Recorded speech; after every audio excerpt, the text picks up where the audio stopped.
Hey guys, back after a week away. Hope you had a good spring break. Looking forward to Easter Sunday coming up this week. I encourage you to start inviting folks to be in church Sunday, whether you go to our church or another church. It's a great opportunity. There are folks who may have gotten out of church, and Easter Sunday is a good opportunity for them to come back. There are folks who grew up in church, they haven't been in church in years, but they remember going to Easter Sunday as a child, and they remember those times, and so they're just that's just an opportunity. Anytime we can use a holiday, whether it's Christmas or Easter or whatever it is, to invite somebody to come to church to hear the gospel, we ought to take advantage of that opportunity. Okay, so we'll be preaching. I'll be preaching an Easter message this coming Sunday, and of course for the Christian, really every Sunday is Easter Sunday in a way for us because we know Jesus is alive, and so, but I'll be preaching that. So looking forward to that. But we're going to be in Matthew chapter 26, verse 47 today, picking up from where we left off a week ago Friday. So it begins, and while he yet spake, lo, Judas, one of the 12, came, and with him a great multitude with swords and staves from the chief priests and elders of the people. So Jesus has just been praying. He has taken some of the disciples up and to pray, and then takes Peter and James and John a little further, and then he goes a little further than they do. And of course he comes back, finds them asleep. But it was really a prayer of preparation. Jesus knew what was coming, and just almost immediately following him closing in prayer, here comes Judas, who is the betrayer. And you got to realize Judas had walked with Jesus, for over 3 years. He had been right there, and they all knew him, and none of them suspected that he was the betrayer. I mean, nobody knew other than Jesus.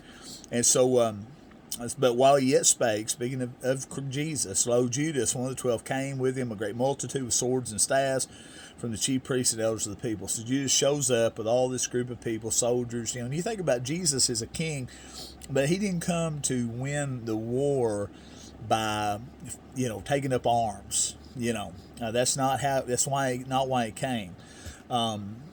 He came. To die for us. He came to win the victory through sacrifice, through death, his own death.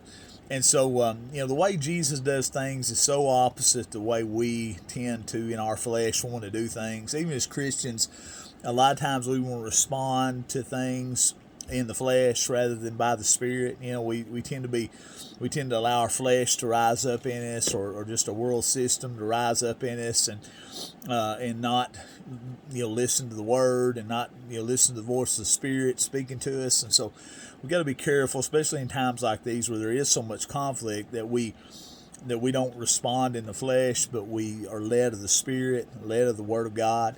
And so Jesus, Judas comes to take him, and it says, now he that betrayed him, speaking of Jesus, or Judas, gave them a sign, saying, whosoever I shall kiss, the same is he, hold him fast. So Judas comes along, and the common greeting was a holy kiss, or a kiss on the cheek of that time. And still some cultures practice that. I've seen Italians who do that. They're just different cultures, have different types of greetings. There was a time when we shook hands. Hopefully that comes back. Okay, so we won't get into all that, but just very similar to what we do in shaking hands with somebody, and they would do this. And so, but he said, the one that I go up to and give this kiss, he is the one who. That's Jesus. That's the one for you to take hold of. And so, forthwith he came to Jesus, said, "Hail, Master," and kissed him. You notice he calls him Master, and he says, some form of respect. "Hail, Master," and yet he's betraying him. You think about how Judas has been right there for all this time. He's seen Jesus' miracles. He's seen, the Lord teach and all this stuff, and yet his heart was so hardened, and his own agendas were so contrary to what Jesus' agendas and truths were, that he rejected him. And the reality is, guys, that you can be around church, You can be around Christian people. You can be around Christianity. And the reality is could even be around Jesus for a long time in your life and still be lost, still be, caught up in yourself, caught up in your sin, all this stuff, and miss heaven, miss salvation. And that's what Judas did. Judas had so much opportunity to repent and to come to Christ, and yet he didn't. He just continued to walk in his own ways and his own path, which is a path that led to his ultimate destruction. So Jesus says, "Friend, wherefore art thou come? Why are you here?" That's what he's saying. Then came they and laid hands on Jesus and took him. So when he says this, the soldiers come in, but the Bible also tells us in some of the other Gospels that they ask him a question if it's him, and Matthew doesn't share this part, but you bring all of the Gospels in, but he said, "I am he," and when he says "I am," the Bible tells us all those soldiers they fall as if they're dead. I mean, just the words of Jesus speaking the name of Yahweh, which is what he was doing. He wasn't just answering a question by saying, "Oh yeah, that's me," or whatever. He says, "I am," which is the name of God. So when they ask him if it's him, he responds by declaring, "I am that I am." And when he does, the power that's in that word, and the power that's in that word, particularly coming from his voice, literally causes these strong soldiers. I mean, these were not wimps. These are strong guys who come to take him captive, and they all fall down as dead. So the reality is, guys, nobody took Jesus captive. He willingly went to the cross. Now the appearance was from some that he's being taken captive, but he's not. And so as this happens, though, after that happens, Jesus allows them to come and take hold of him. And behold, one of them, it was Peter, which were with Jesus, stretched out his hand, drew a sword, and struck a servant of the high priest, and smote off his ear. Now, some of these guys are here, and I don't know about this man, but some of these guys are just following orders. That's something we've always got to realize. There's been so much going on this past year with COVID, of employees that are told by their employer, this is how you got to do things, and it's not that they enjoy it, it's not that they like what they're doing, but it's in some cases where this is what pays the bills, and they're just doing what they're told. Now, sometimes we have to, there may come points in time where we're being asked to do something in a job or whatever to where we can't in good conscience go along with that. And so there may be moments where we have to say, you know what, I can't give in to that. I've got to walk away. Okay. But here we are, and these guys are here, and they're there for multitudes of different reasons, but they've been commanded to go and do this deed. And they do it in the night. It's all secretive and this kind of stuff. So that tells you something right there. Anytime you have people doing things in secret and this kind of stuff, whether it's in church, whether it's in government, you wait, some of these bills that get passed in the middle of the night and this kind of things, and Friday night late where it won't get reported on, this kind of stuff. There's a reason for that, because there's a reason people do things in the dark. They don't want to get caught. Okay. And so, but I'm sorry, all things done in darkness are going to be brought to light.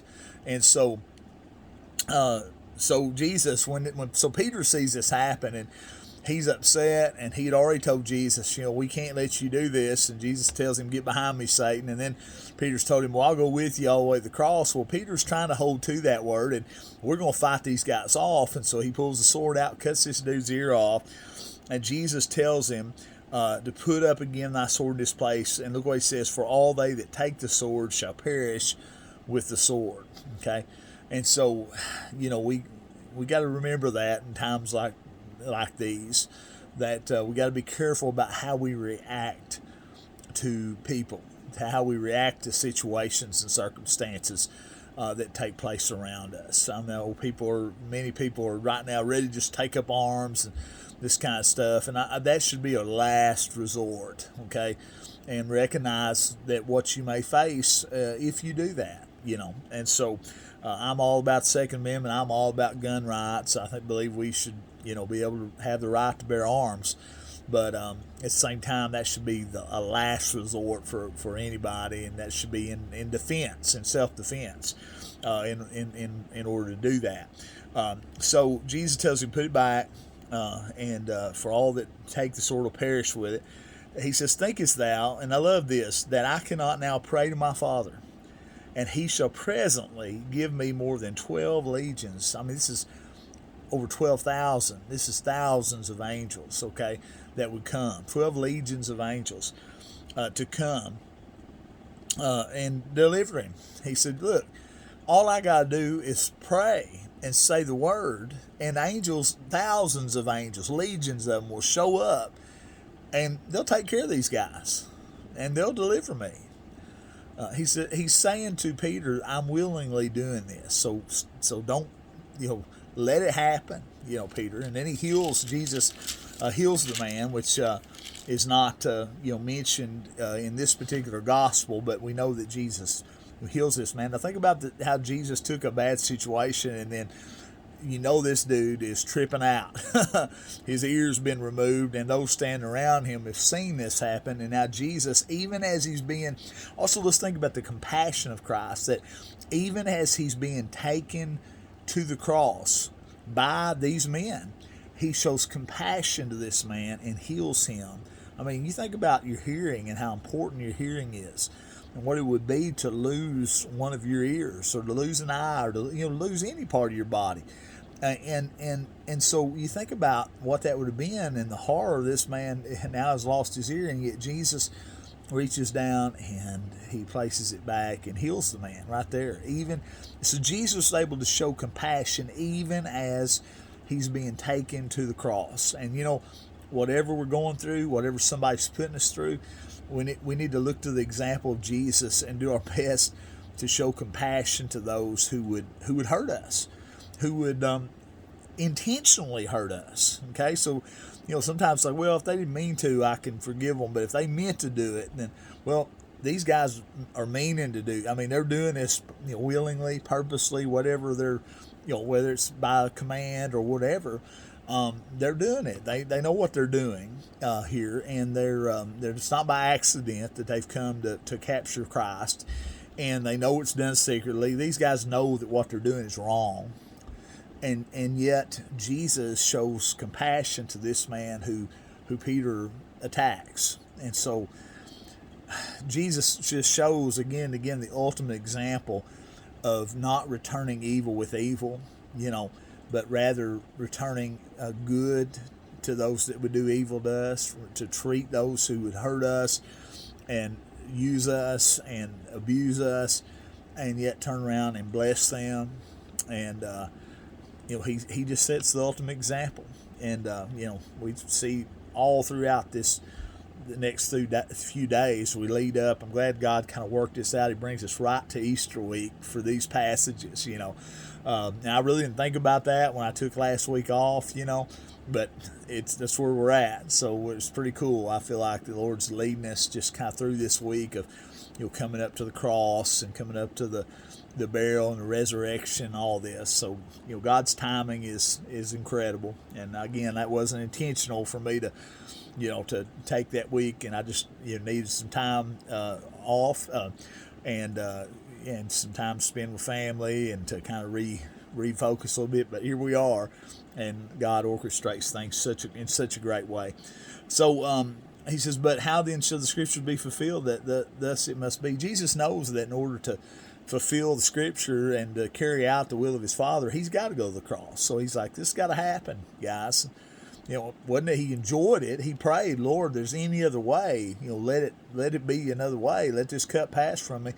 But he's already come to the place in the garden that he's fully resolved to carry out the will of his Father. So in that same hour said Jesus to the multitudes, are you come out as against a thief with swords and staves for to take me? I sat daily with you teaching in the temple, and you laid no hold on me. He's like, why are you doing this in the middle of the night?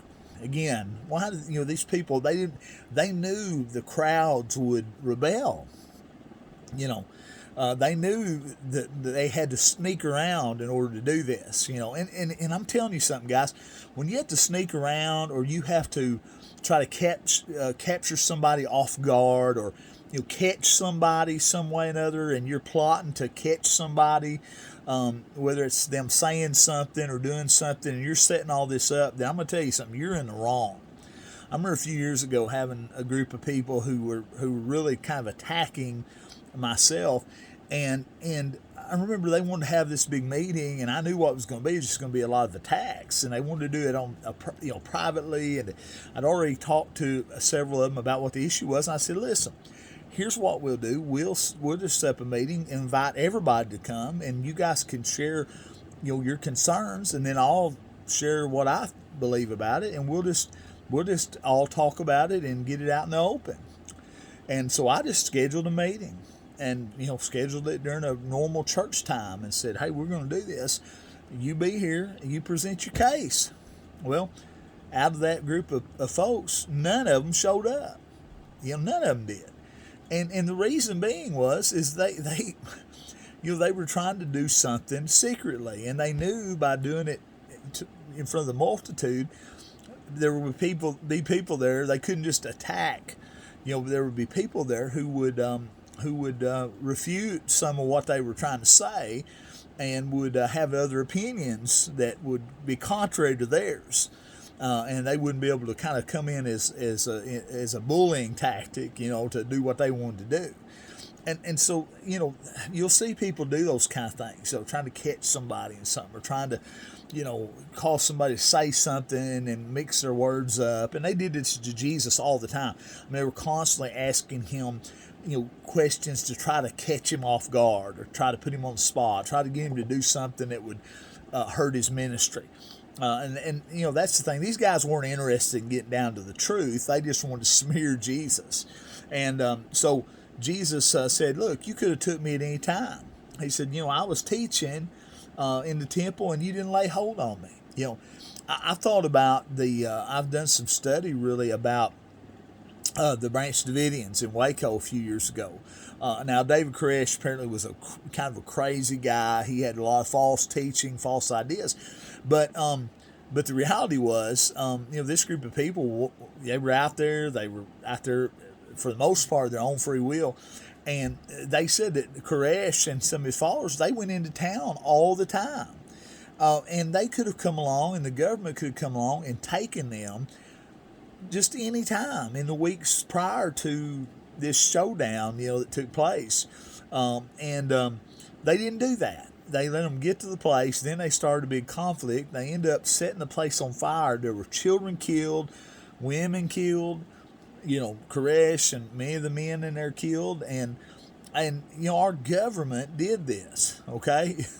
And it's just kind of crazy the way they did this thing. It ended up getting not done in secret, but publicized. But you think about it, they could have, everybody from that area said they could have just come and arrested him and done this without having to take the lives of all these people. But, they were trying to be slick about how they were going to do things. There was a lot of political stuff that was going on there. And so, you see these kind of things that take place. Now, I don't want to compare Koresh to Jesus. Jesus is God, but you just see the evil nature of men in doing things in such a way that cause more destruction, and cause and are just wicked. I mean, wicked in the way they do things. A secret trial would come to Jesus where they find him guilty without really a proper defense, and did it without the people around, and then all of a sudden they announce it that he's that he's going to he's going to go to the cross because they pleaded to Pilate, and all this kind of stuff. All this stuff was done the wrong way. He was abused by these men, and so he said, "You could have come and got me, but all this was done. That's the scriptures of the prophets might be fulfilled." Then all the disciples forsook him and fled. So all the disciples, when this happens, he tells them they're going to do it. They're afraid. Okay, it wasn't they didn't love Jesus. Okay, it wasn't that suddenly they don't believe he is who he said he is or whatever. I mean, there were doubts that came into their minds. We see that. The Bible's so honest about the doubts of the disciples. But the reality is, guys, they were afraid, and they were afraid that they were going to be taken captive. They were afraid that they would go to a cross or be killed because of their fellowship with Jesus, and so that they all forsake him. But guys, God takes what was meant for evil. All this was meant for evil. So much evil that took place here. And yet, what does God do? God has the ability to take the most evil of circumstances, the most evil situations, and the actions of the most evil people. And there are evil people. Okay, don't mistake that. There are evil people out there. And yet God is able to take that and turn it for our good. And guys, these men would take Jesus to the cross. They would place him there. They would mock him. They would spit upon him. They would make fun of him. And yet he was dying for them. He was dying for you. He was dying for me. And that's the whole celebration of Easter and what he's done. And we'll be looking at that over the next coming days leading up to the celebration of Easter Sunday. So guys, God bless y'all. Hope you have a great night, and we'll see you back here tomorrow.